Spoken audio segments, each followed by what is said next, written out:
ಇದು ಮಂಗಳವಾರದ continuation vlog. ಹೋಮ ಎಲ್ಲ ಆದಮೇಲೆ ನಾವು ದೇವ್ರ ದರ್ಶನ ಮಾಡೋದಕ್ಕೆ ಅಂದ್ಬಿಟ್ಟು ದೇವಸ್ಥಾನಕ್ಕೆ ಬಂದ್ವಿ. ತುಂಬಾ ರಶ್ ಇತ್ತು. ಆದ್ರೂ ಯಕ್ಷಿತ್ನ ದೇವ್ರ ದರ್ಶನ ಮಾಡೋದಕ್ಕೆ ಅಂತ ಗರ್ಭಗುಡಿ ಒಳಗಡೆ ಕರ್ಕೊಂಡೋಗಿ ನಮಸ್ಕಾರ ಮಾಡಿಸಿದ್ರು. ನನಗಂತೂ ತುಂಬಾ ಖುಷಿ ಆಯಿತು. ನಾನು ನಮ್ಮ ಅತ್ತಿಗೆ ದೊಡ್ಡಮ್ಮ 3 ಜನನೂ ಕೂಡ ಹೋಗಿದ್ವಿ. ದರ್ಶನ ಎಲ್ಲ ಆದಮೇಲೆ ನಾವು ನಮ್ಮ ಅಕ್ಕವರ ಮನೆಗೆ ಬಂದ್ವಿ.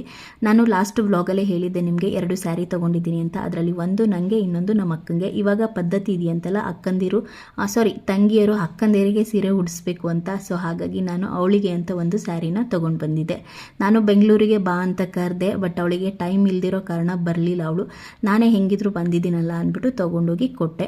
ಅವಳಿಗೂ ಕಲರ್ ಕೂಡ ಇಷ್ಟ ಆಯಿತು. ಜೊತೆಗೆ ಆ ಥರದ ಕಲರ್ ಯಾವುದು ನನ್ನ ಹತ್ರ ಇಲ್ಲ ಅಂತಲೂ ಕೂಡ ಹೇಳಿದ್ಲು.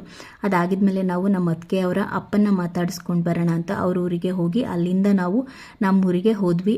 ನಮ್ಮ ಅಣ್ಣ ಚಿಕನ್ ತೊಗೊಂಡು ಬರ್ತೀನಿ ಅಂದ್ಬಿಟ್ಟು ಕಾರ್ ನಿಲ್ಲಿಸಿದ್ರೆ ಕಾರಲ್ಲಿ ಯಕ್ಷಿತ್ ಈ ಥರ ಆಟ ಆಡ್ತಾ ಇದ್ದ. ಇದು ನಮ್ಮೂರಿನ ವ್ಲಾಗ್ ಆಗಿತ್ತು. ಮತ್ತೆ ಸಿಗ್ತೀನಿ.